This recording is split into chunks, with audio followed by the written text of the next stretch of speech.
I have not watched this video, but what a title. Where did Bungie go? Bungie was once the most admired game studio in the world. One of the most eagerly awaited video games finally goes on sale. We got it! Woo! Sniper, sniper! Oh! But today, Bungie is unrecognizable. Bungie is cooked.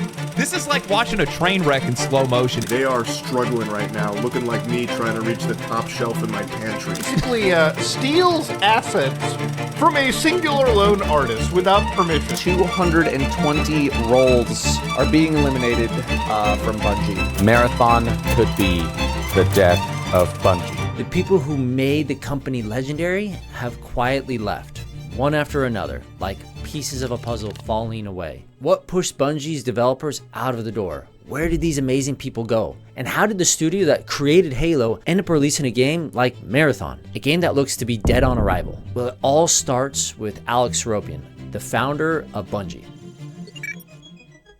Now, Alex founded the company all the way back in 1991, long before Master Chief existed, long before Xbox was even an idea. He was just a college kid in a dorm room making a simple game called GNOP. What a beauty. And instead of just uploading it somewhere random, Alex did something wild. He self-published it under the name Bungie. Just him, a floppy disk, and a mailing list. That was it. Talk about having some indie roots. In this moment, Bungie was born. Not as a studio, but as a mindset to build stuff Alex was passionate about. Soon after he published his first game, he met another student, Jason Jones, the other co-founder of Bungie we know. Jason at the time was coding an ambitious multiplayer game called Minotaur, and together they created some great games. Don't like that kind of look fire. What Minotaur? Bungie we know. Jason at the time was coding an ambitious multiplayer game called Minotaur, and together they created some great games, from Pathways into Darkness to Marathon. Alex and Jason shaped Bungie into a team that punched way above its weight. They were a small crew with big ambitions, and the company became known for games that felt different, that were special. Bungie wasn't printing money yet. This wasn't the golden days of Bungie that we all know. And by the late 90s, they were running low on cash. Alex saw the writing on the wall. Bungie was going to survive. If Halo was going to be what it could be, he had to make a bold move. So he sold Bungie to Microsoft. That one decision saved the company and made Halo the crown jewel of the Xbox for 2 decades. But for Alex, that was the finish line. After Halo shipped, he quietly stepped away. And that's the thing people forget. Jason Jones didn't start Bungie. Alex Seropian did. And he didn't just build Bungie with Jason, he saved it. And when his work was done, he let go. Then there's Joseph Staten, a truly loved man in the Halo community. Yep. And by me. Joseph gave Halo its soul. He crafted its iconic story. He wrote its dialogue and gave the universe this unique voice. But then out of nowhere, in 2013, he walked away from Bungie. And he wasn't the only one. Next came Marcus Leto. Joseph might have given Halo its story, but Marcus defined its look. He designed the architecture, the environments, and the most famously, Master Chief himself. Fans and industry peers have often called Marcus the father of Master Chief. Talk about some talent, having created one of the most iconic gaming characters of all time. But like Joseph, he left in 2012 and another domino fell for Bungie. And then the music stopped. Marty O'Donnell, the legendary composer behind Halo's unforgettable soundtracks, the man that gave us this,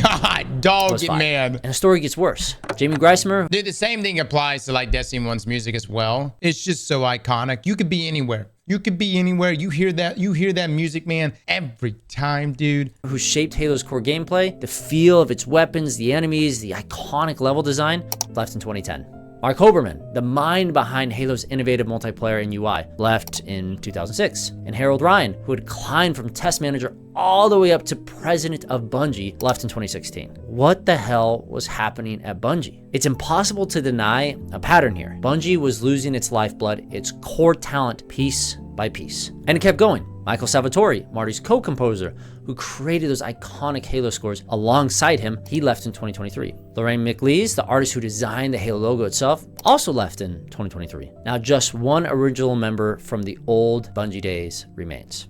Jason Jones, Bungie's other co-founder. He's still there, just quietly working in the background. Everyone else, the creative force quietly working in the background, and it seems very focused on Marathon. Behind Halo's groundbreaking success, what made Bungie Bungie, they're gone. This company, once known as the rebellious underdog of game development, has become a corporate giant. A behemoth that looks to have lost nearly all of its original visionaries. How did that happen? What caused Bungie's greatest minds to walk away? Well, to fully understand, we need to look beyond Halo and explore what came next. When He's there for the check? Maybe. Bungie released Halo Reach, Hold on, let me back this up real quick. Hold on. all of its original visionaries. God, How look did at that Deej up happen? there, man. What caused Bungie's greatest minds to walk away? Well, to fully understand, we need to look beyond Halo and explore what came next. When Bungie released Halo Reach.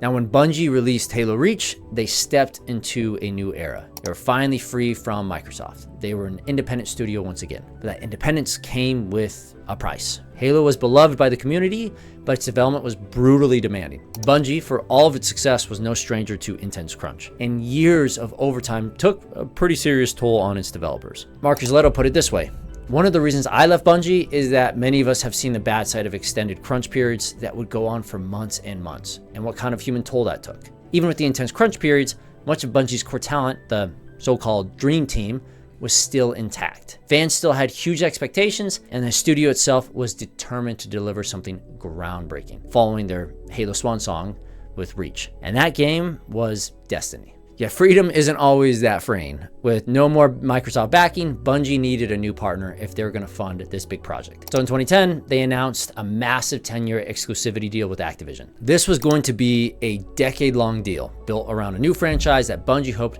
would rival the impact of Halo. Internally codenamed Tiger, this project was the beginning of Destiny. It's hilarious because of the Tiger engine as well, right? Destiny wasn't just another shooter. It was this ambitious MMO shooter hybrid thing. Imagine Halo meets World of Warcraft. At least that's how they described it back then. Expectations soared. Bungie COO Pete Parsons set the bar incredibly high, stating, "We want people to put Destiny's universe on the same shelf as they put Lord of the Rings, Harry Potter, or Star Wars." Talk about ambitious. But when Destiny finally released, players immediately sensed something was off. Let's get one thing clear. Destiny's gameplay was genuinely great. Bungie's tight controls, that satisfying gunplay, and those addictive missions were all there. They're the stuff they were really good at. But the story, it barely felt present at all. The writing fell flat. The voice acting felt disconnected, almost lifeless. Even with a heavyweight actor like Peter Dinklage voicing a main character, it felt hollow. This wasn't the Bungie fans knew. Destiny lacked that emotional. I gotta agree with this, guys. Look, even if you love Destiny 1 story at vanilla was just, I mean, we've said it many times. Many of us would have quit if it wasn't for Vault of Glass. And I mean, dude, it just, I got to the end of the campaign, was like, is that it? And you gotta understand, by itself, we probably wouldn't have judged the campaign that harshly. But dude, we just came off of Halo Reach. Some people just came off of, Halo 1 to 3. I mean, you're expecting that type of narrative delivery, right? And we obviously just didn't get that with D1 vanilla. Right now, I think Taken King really fixed a lot of these problems, but we'll continue. Punch, that charm, that unmistakable storytelling magic. Why? Joseph Staten. Joseph was the narrative heart of Halo. So naturally, Bungie had him crafting Destiny's universe and story too. And after years of work, Staten finally showed senior leadership, including Jason Jones, a 2-hour supercut of Destiny's story. They hated it. Bungie's leadership felt it was too linear, too campy, too unlike the MMO vision Jason Jones had in mind. Some Bungie devs loved it, others disagreed strongly. But what mattered was Jason Jones' opinion, and he was not a fan. They scraped almost everything Staten created. Years of work from one of the most talented writers in the industry was gone. Dude, have we ever seen what it is that Joseph made? Is there anything, any source out there that shows what that 2-hour supercut was? There's some information earlier this year. Look, if we can find anything like that, dude, what I would give to just sit there and watch whatever Joseph's take was on his vision for Destiny and just see that supercut. Oh my God, I'd be all about it. In an instant. They kept basic world building, but the core plot, completely rewritten. One problem though, Destiny was releasing it in just a year. They didn't have the time to write something new, something good, something to actually really rival Harry Potter or Lord of the Rings or any of those stories. That didn't stop them. So Jason Jones formed Iron Bar, a group of top leaders tasked with rapidly creating a new non-linear narrative. Characters were rearranged, Oh my God, dude, look at that. Jones created an Iron Bar of meetings sometime in August, where he and other creators such as Christopher Barron and Luke Smith created a new plot, overhauling the story to be less linear and stitch together pieces of encounters that had already been created. Major characters became minor, missions were cut or merged. One of Bungie's employees anonymously described the frantic rewrite as the priority was, hey, we have a bunch of content that we've spent millions of dollars on. We need to cobble it together in a way that is not going to break continuity. And we've got to do it quick. Missions were repurposed in a matter of months, and one dev bluntly described it as literally like making a Frankenstory. This story was no Star Wars. This was no Harry Potter. This was not Lord of the Rings, I can promise you. It was rushed, it was messy, and everyone knew it. Staten naturally was pissed. His team had been sidelined. The narrative was rewritten without the writers. The writing team Joe put together was ostracized. The story really was written without people that knew what they were doing. And side note, as a writer myself, this pisses me off. It's an example of non-creatives thinking they know better than the experts. So not surprisingly, Joseph Staten left Bungie. But Damn, dude. I mean, look, how you have to take a vote on this, right? Like the board has to take a vote, correct? To move away from this narrative. I just really wish we could see this right now. Just be like, all right, like what about it was just so bad? Because it couldn't have been worse than Destiny 1 Vanilla's storyline. Destiny 1's Vanilla storyline wasn't really even a storyline. It was an intro, I would say almost like a long tutorial into the world of Destiny. And then that's about it. Everything fell flat. That's why the memes like, I don't have time to explain what I don't have time to explain. Well, my thing is this, if Jason Jones said, you know, Joseph, your story here is too linear, okay? Let's just run the tape forward on this. All the Halo games had a linear storyline. Halo Reach had a linear storyline. Guess what? They had banging narratives. Why would it be so bad to have a narrative storyline? Then you just have a world that you can go out into after you experience the story. Like if you had like a tier 1 campaign experience, you experience it, you're like, wow, I just walked away with like Halo level campaign experience. Now I'm gonna go explore the world. What's the concern here? Is the concern that people wouldn't go out into the world, that they would just play the campaign and then leave? I need to see the supercut, dude. I mean, dude, that's reality. So Staten wasn't the only creative clashing with Bungie's management. Composer Marty O'Donnell had worked tirelessly with Michael Salvatore and even Beatles legend Paul McCartney on this special music suite for Destiny called Music of the Spheres. This epic composition was meant to debut with Destiny's trailer at E3 2013. But instead, at the last moment, Activision replaced the music of Paul McCartney and Marty O'Donnell with their own. Activision somehow thought they knew music better than one of the Beatles and the composer of Halo. Marty saw this as a betrayal, obviously, an overreach by Activision, stating, I think we have an agreement with the fans that when we show the fans something, we're showing them Bungie's work. So obviously he was angry enough and pissed enough to publicly tweet about it. Dude, I'm gonna be honest, that just sounds like Activision was purposely trying to piss off. Y'all tell me, this almost seems like politics and just trying to piss off people's in positions of leadership to then have a reason to push them out. Stating, to be clear, the official Destiny E3 game trailer was not made by Bungie. It was made by the company that brought you Call of Duty. This tweet had fewer than 20 likes, so nobody saw this, but it rattled Bungie's leadership. Marty was suddenly seen as a PR liability. And then the final straw, Marty tweeted again. I'm saddened to say that Bungie's board of directors terminated me without cause on April 11th, 2014. A bitter lawsuit followed over unpaid wages and shares. Marty eventually won, but his time at Bungie was over. Staten and Marty, two creative giants, were now gone. Yet Destiny, it continued. New iterations, expansions came, and Bungie tried to fix the damage they had created. But the cracks left by incredible talent leaving didn't heal. And internally, things just continued to snowball. They continued to deteriorate. Now, crunch wasn't new to Bungie. It was the reason Alex Seropian and Mark Izletto both left. But Destiny took crunch to a whole new level. Why? Because Destiny wasn't just a shooter. It was also an MMO. And you know what MMOs need? Constant updates. You have DLCs, you have seasonal events, you have expansions. Content had to keep flowing, no matter what. Activision, known for pushing studios to their limits, hovered over Bungie, demanding results, more content, tighter deadlines. The pressure was relentless. Destiny's release kept getting pushed back from 2013 to March of 2014, and finally releasing on September of 2014. And even after the launch, Bungie couldn't breathe. Crunch continued for the first 2 DLCs, and then into the expansions, which got smaller and smaller with every iteration. Take the Taken King. Originally planned as a massive update, featuring an entirely new planet and an expansive area on Earth and tons of more content. But over time, that vision shrank drastically, ending up as just one new location, the Dreadnought. Still impressive, but far from the ambitious plans Bungie initially had. Why was this happening? The first problem was their technology, the game engine and tools Bungie built Destiny on. I don't know. Taken King was pretty massive. I mean, how much bigger would we have wanted the Taken King to be? I mean, that was a massive expansion. Taken King was originally in the vanilla. I can believe that. Why was this happening? The first problem was their technology. The game engine and tools Bungie built Destiny on were an absolute nightmare. One insider vividly described it this way. Let's say a designer wants to move a resource node 2 inches. They first have to load their map overnight, literally 8 hours to import. Then if that didn't fail, it would take another 20 minutes to open the map. After moving the node 2 inches, another 20-minute compile followed. All of that for a half-second change. Worse still, Bungie had a contract bonus from Activision tied to Destiny getting a 90% Metacritic score, which is hard as hell to get, I might add. And Destiny landed around 77%, missing that mark and costing Bungie millions. Bungie gets another 2.5 million if the first Destiny game achieves a score of 90 or better out of 100 on game ranking. Yeah, I mean, like, this is actually pretty common for them to have incentives for reviews and rankings, for payouts and bonuses.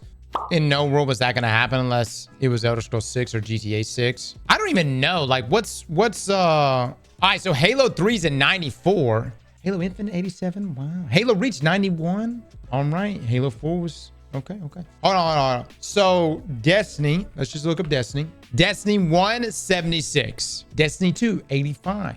Destiny Witch Queen 86. Taken King 86. Forsaken was only an 82. That makes no sense. Destiny 2 had a higher ranking than Destiny 2 Forsaken. Who the fuck?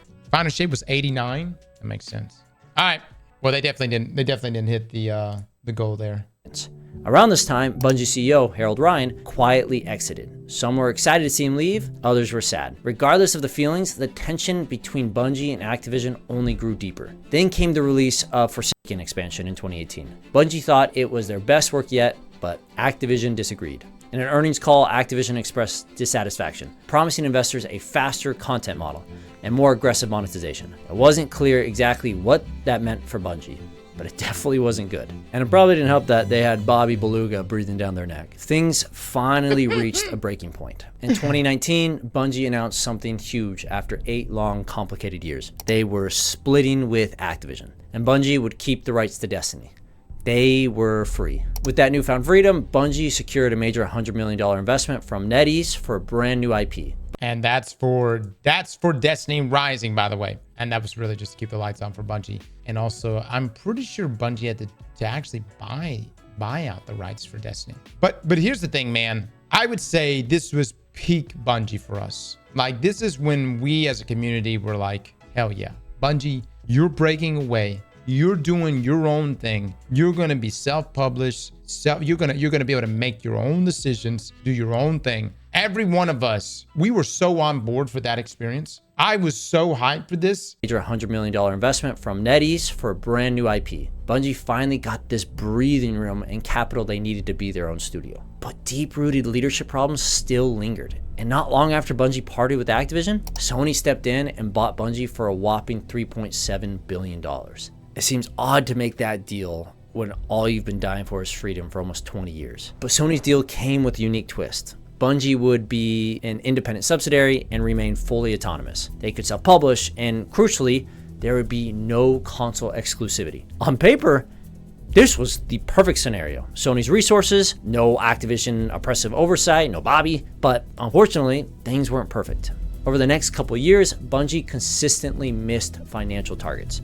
Destiny 2's expansions like Lightfall drastically underperformed, falling 45% short of projections. So, let me just say this though too, like how in the because Lightfall we had our highest peak concurrent players inside of Destiny in Lightfall. It's not like Lightfall didn't have a lot of people playing. It had the most amount of people playing ever in Destiny history. And somehow it missed projections by a whopping 45%. What were the projections? Dude, there's nothing, none of this, like the math ain't mathing, dude. It ain't mathing. You didn't spin an Eververse. There were still people spinning an Eververse. Look, I've got my own analytics for that year. And let me just say, even though Lightfall was received poorly, that entire year of seasons, dude, there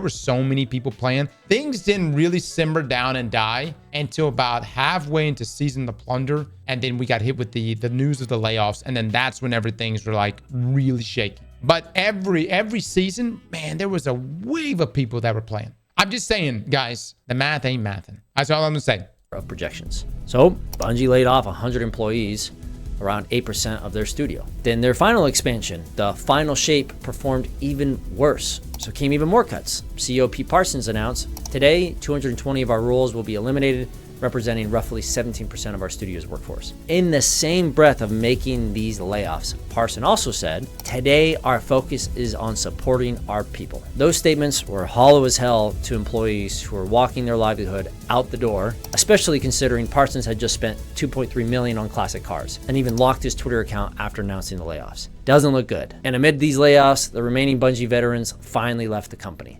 Michael Salvatore, legendary co-composer of Halo soundtrack alongside Marty, was fired. Lorraine McLean. Stop, dude. Right? There's that video from oh my god, Skeletor, and they let go of a woman who was pregnant, and Skeletor's edit it said double kill. It's so terrible.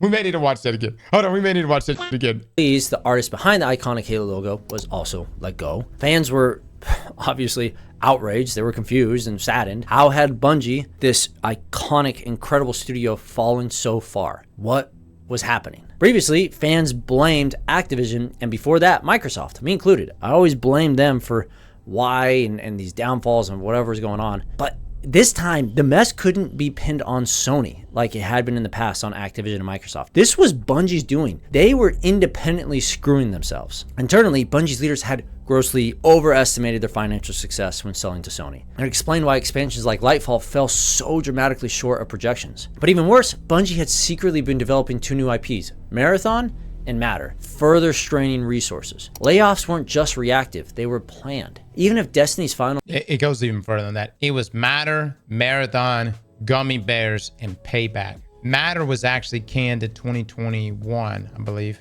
maybe beginning of 2021. Gummy Bears gets completely removed from Bungie and moved to Sony. Payback never actually entered development. It was like in the brainstorming phase, which, to be quite honest with you, Payback just honestly sounded like Destiny Rising, but on PC and consoles. So really, the only thing Bungie really actively, really had under their umbrella was Marathon and Destiny.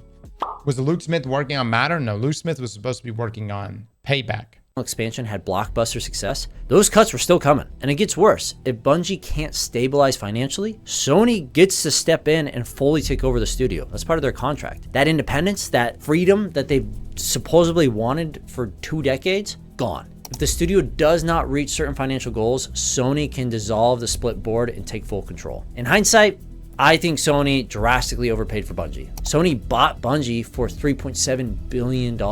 By comparison, Insomniac Games, a hugely successful studio, was purchased for $229 million. Why the discrepancy? Well, it happened during a frenzy of studio acquisitions. I mean, Microsoft was just buying everything at the... Dude, you know what it reminds me of? It reminds me, y'all remember when Ninja got that big payout to go stream on Mixer? Y'all remember when all that stuff was going on? And there was like huge payouts to go to Mixer. I remember Facebook Gaming was also doing payouts too. And look, I'm not saying Ninja wasn't worth that. What's whatever, right? But remember that was so crazy because they paid that money out for Ninja to go to Mixer. And then like a month later, they closed fucking Mixer down. They closed fucking Mixer down. So he literally gets paid and then just goes right back to Twitch. Who's making these decisions? Like who? Again, similar situation here where it's almost like FOMO buying, but like in this case, it's like big corporations, big companies, FOMO buying studios.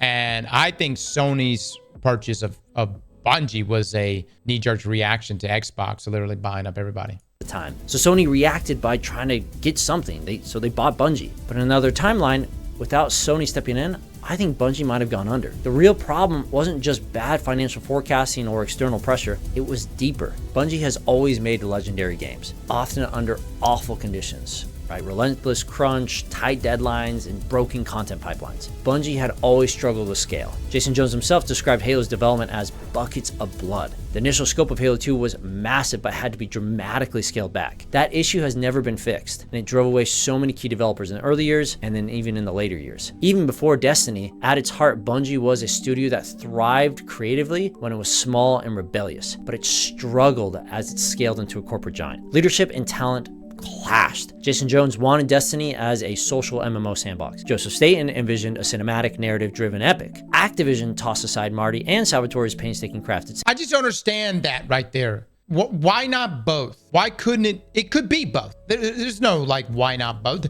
Jason Jones could have got what he wanted. Joseph could have gotten what he wanted. You can have both. You can have an MMO experience, but also a good narrative campaign. As a matter of fact, most MMOs can't pull that shit off. Like most MMOs storylines are kind of ass. But this would have been something really unique to Destiny if they could have pulled that off. Activision tossed aside Marty and Salvatore's painstaking crafted soundtrack. The executives never found. But both is a lot of work. You know what else is a lot of work? Deciding to change your story up a year from release. That's a lot of work. I'm just, you know where I'm coming from? Like a lot of work is going, yeah, let me just throw out everything you've been working on now for the past 3 years. And we're going to start and try to fragment everything together piece by piece and hopefully have some sort of cohesive story in the next year. That's a lot of work. Compromise. They didn't listen to their talent, so the vision fragmented and the studio fractured. Bungie sacrificed creative vision for short-term gains, losing their cultural impact along the way. Players didn't care about Bungie because of their deals. They cared about the creativity, the vision, the people behind the studio. Bungie forgot that. So the question now is,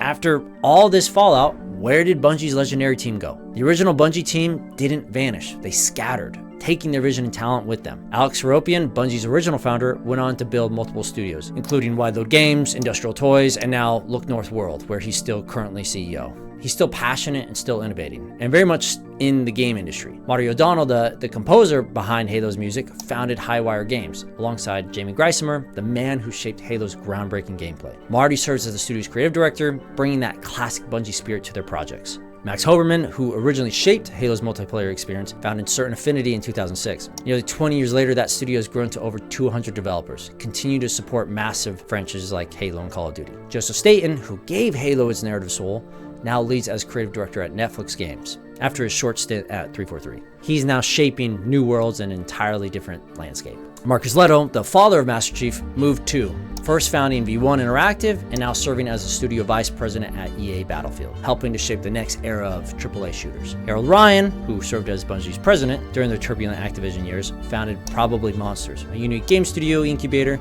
investing in new IPs, and prioritizing healthy work cultures to avoid Bungie's pitfalls. Even Mike Zack, an art director who helped define Halo's visual identity, joined 343 Industries to keep shaping the Halo universe at Microsoft. All these Bungie veterans, and many more I didn't list, moved on. They have continued to make meaningful impacts elsewhere. The industry recognized their value, even if Bungie itself seemed to forget. And yet, one person remains notably at Bungie, Jason Jones, the other original founder. He's still quietly working behind the scenes, but his studio, the Bungie... Brother, tell me what you're really trying to say. What you really trying to say with that? And yet, one person remains notably at Bungie, Jason Jones, the other original founder. He's still quietly working behind the scenes, but his studio, the Bungie of today, is unrecognizable compared to the legendary team he once helped build. And I wonder if he cares. This Bungie, the one that gave us Halo, that defined generations, that changed gaming forever, it's gone. The logo is the same, but the team behind it has fundamentally changed. And that brings us to now, Bungie's upcoming revival of Marathon, a groundbreaking series that defined the studio in its earliest days, long before Halo. Now Bungie is bringing it back, but this version isn't a continuation of the original story-driven experience. Instead, it's being rebooted as a multiplayer extraction shooter, leaning into current gaming trends rather than the single-player storytelling Bungie once mastered. Fans are skeptical, and for good reason. After Destiny's rocky path, the layoffs, the leadership struggles, and the creative disconnect, expectations for Marathon are pretty mixed at best, especially with a lot of the crazy stuff that's been going on lately. The core issue that fractured Bungie for years remains: the conflict between creative vision and corporate vision. Without the original creative team, without Staten's storytelling, without Marty's iconic music, or Marcus' visual design, or Mac's multiplayer brilliance, there's genuine concern over whether Bungie can deliver something truly special again. Marathon isn't just Bungie's next game, it's a test. It's Bungie's chance to prove if they still have that original magic. But everything we've discussed, the departures, the struggles, the crunch, the layoffs, it makes it really hard to believe Marathon can truly recapture what made Bungie great. The studio we once knew, the one responsible for some of gaming. Dude, that's why I keep saying, man, like, Marathon is a much bigger deal than just, hey, it's another game. It's even a bigger deal than, hey, this is going to cost Bungie a lot of money if it doesn't do well. It's the thing, it will define the next generation of what Bungie is based on whether it succeeds or fails. Now, here's the thing. Doesn't mean that Destiny can't cook, but the perception of Bungie, Marathon's going to define that. Destiny's been out. People have already made their calls and judgments on Destiny. Its greatest moments now seems more focused on surviving than innovating. And maybe that's the harsh reality of it all. The Bungie making Marathon today isn't the Bungie we fell in love with. That legendary team is gone, making their mark elsewhere. And because of that, it's hard to see Marathon being the return to form we've all been hoping for. Bungie, one of my favorite developers and probably one of your favorite developers, is gone. But remember, many of those talented people are still making games. We have even more great new indie studios rising to fill that gap of Bungie. Go support them. So many indies are making awesome stuff. I don't have the ability to show love to all the games and the studios that reach out to me, and there's a lot. I wish I could do better, but for this indie game highlight, here's a list of studios and games that have been released in the past year that are truly awesome. Pick one. Go. Yeah. Pacific Drive was actually, it was such an interesting concept because you're sitting there like piecing together this station wagon. Of course, Balatro's really good. I haven't played Support the next Bungie. And as a developer myself, having just released my own game in early access, I know how hard it is to make games. And if you are at all interested in making a game yourself, you should check out Brilliant. They have been backing this channel for months, and with their support, we're giving half of what they pay us straight to the rising indie studios. Because Brilliant isn't just a sponsor. They genuinely care about learning. They don't just teach you what to know, they teach you how to think. For context, Brilliant is an interactive platform for anyone who wants to learn something new in STEM, whether it's game logic, algorithmic thinking, or just problem solving like a game dev. Brilliant makes you want to learn. They do a really good job. So if you've dreamed of making a game or just want to level up your brain in a smart way, check out Brilliant. Use the link in the description to get started for free. Thanks everyone. See ya. All right, Fans, it was a good video, man. Again, like, I'm not like overly bleak about everything because I still play Destiny. We'll see. We'll know here in about a week what Destiny's cooking in this next saga. And I hope they do good. I do like the leadership that's over Destiny right now, whether it's Tyson Green, Robbie Stevens, Allison. I mean, look, she came from Baldur's Gate 3. She's the one that's cooking our next narrative. So I hope she does good. I hope it cooks. The Marathon team, though, I'm not overly familiar with. A lot of them are, like, take Joe Ziegler, for instance. He's got a Valorant background, and so it's not like he's been at Bungie for many, many years. There's some of the old core that's working on some of the content for Marathon behind the scenes. We'll see. We'll see. You know, I wouldn't expect any major news about Marathon until, I don't know, what would y'all say? Into this year, maybe beginning of next year. Well, like we've said about Marathon, man, whenever they get ready to show us, it just needs to pop. I think Game Awards in December would be really, really good. Dude, I actually wonder if a good PR move from Bungie would be like, hey, here's Marathon, and then having, like, I don't know, something in there too. It's like, you either sweep it under the rug and be like, we never stole art, or at the end of the Game Awards reveal, you're like, I don't know, to honor the artists that worked on this, blah, blah, blah. We're giving, you know, some sort of, I don't know. It's such a weird thing. I don't really know how you could spin an art scandal to something positive. In this situation, it's like, you just have to just like go pay the artist for it. Yes, but also like the perception is still going to be there. So I feel like maybe there's some way they could, it's not like they could start a foundation that's like, we're starting a foundation to help artists that have their art stolen. It's like, wow, really? Good for you, Bungie. wouldn't exactly, you know what I'm saying? Like, you know what I mean? Like that. I mean, I get where you're coming from on that, but it would really blow up. It's the equivalent of a child predator starting a daycare. Well, that's a great point. No, that's a yes. You see what I mean? Like, or you know, being like, yeah, sure, well, you know, I've changed my ways. You know, you just wouldn't trust it. You'll never trust it. You know, and rightfully so. A little extreme, but I get it. Yeah. I don't know, man. You know, here's the thing. This is my thoughts on it. Bungie has had some incredible talent, and even just from like that wasn't even mentioned on this list. They have had some incredible talent that have left even the Destiny team, and man, that's what makes your games, dude. And like over the years, I've seen like just fantastic talent leave Bungie, whether they've been let go or just left on their own accord or whatever reasons they've left. And my question to that is like, who's gonna cook? Who's gonna make content for you going forward if you keep losing?